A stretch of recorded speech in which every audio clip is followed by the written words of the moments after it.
Hi again guys, and welcome to another prototype review for Forza Motorsport 7, and this time we're taking a look at the predecessor, a very close predecessor in fact, to my personal favourite prototype race car of them all, the Nissan R91CP, which also happens to be a significant car for a number of reasons, including the fact that it's by far the most powerful prototype ever, and it was also pretty much the last long-tail Le Mans prototype, unless you count the Door 962, but of course that car's design originates much earlier with the Porsche 962. But this car predates that. It's the Nissan R91 CP, and put simply, this car is one of the best all-round prototypes in the game. It's a car that's relatively new to the Forza franchise, and it's one which I'm really glad that they added, because of course Gran Turismo, for instance, has had the R92CP for quite a long time, as far back as Gran Turismo 4, around 2004-2005-ish. So now that Forza has finally got around to having a very similar vehicle, about as similar as you can get without being the same car, it would be interesting to see if this compares to how good that car is in the world of Gran Turismo, because although the R91 and the R92 are potentially not the best for beginners as far as prototypes go, they do definitely have great all-round ability.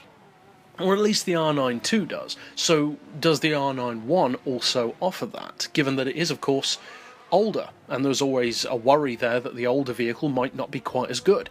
If we remember, for instance, the predecessor to the Mazda 787B, the 787A, if you will, or the 787, it didn't win. It didn't do as well. So having a car that's just a little bit older, as we can see these days in the Formula 1, a team that wins one year can have an awful car the next year. So can it carry over the success in a retroactive way?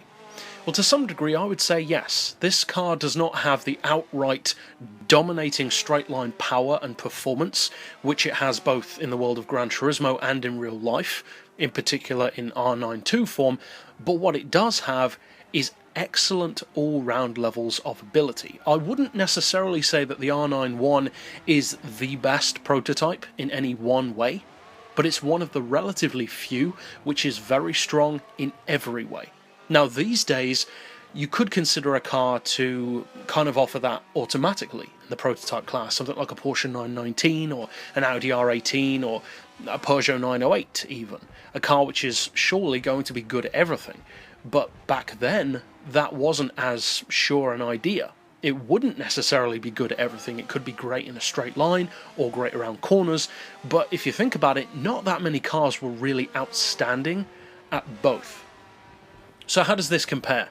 Well, in terms of sheer speed, top-end speed in particular, it's, to be honest, not quite as quick as I was hoping.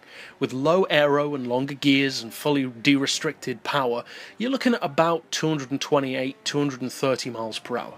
That's not slow, it's a lot faster than the latest LMPs, but at the same time, that's nothing compared to the Sauber C9, the Porsche 962 even, so it's not in a no man's land, but it is kind of the middle ground between the two. I wish it was faster, but at the same time 228 is more than fast enough against most prototypes.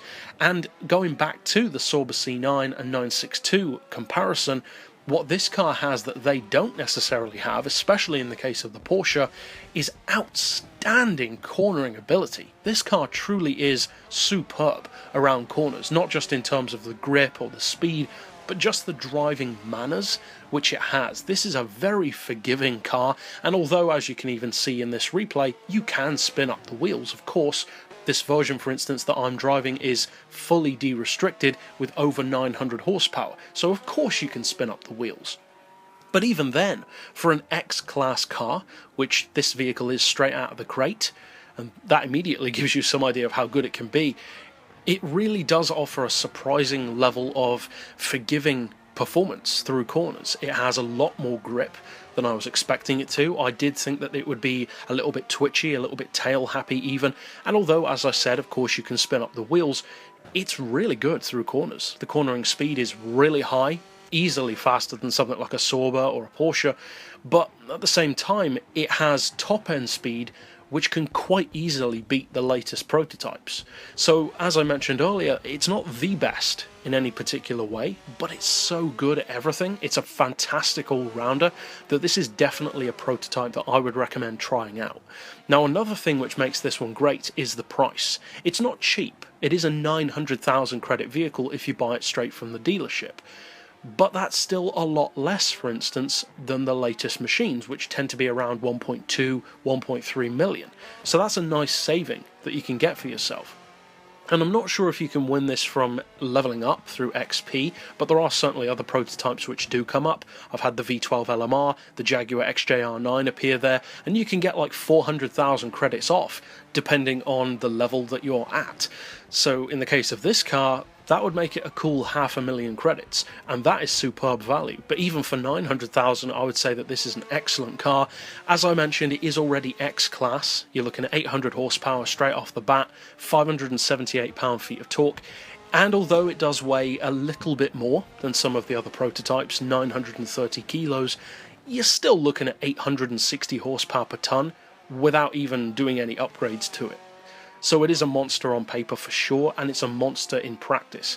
Even though the top speed isn't quite as high as I would have liked, maybe the high 240s or 250s, the acceleration is so quick that it more than makes up for it. The acceleration and the handling are definitely the best points about this car, but as well the top speed is more than good enough to win races, and the brakes are absolutely incredible as well. So, if you fancy a slice of old school prototype tech and that old school flair, which really feels like it's more about you and the car, rather than you and the car and a computer doing some of the work for you, then this is really the kind of prototype for you. And overall, I'm definitely really glad that I bought it. It's one of my favourite prototypes in the game, and it certainly does live up to how good the R92 version is in the world of Gran Turismo. But that's it for this pick overall. I'll see you guys next time, and as always, thanks for watching.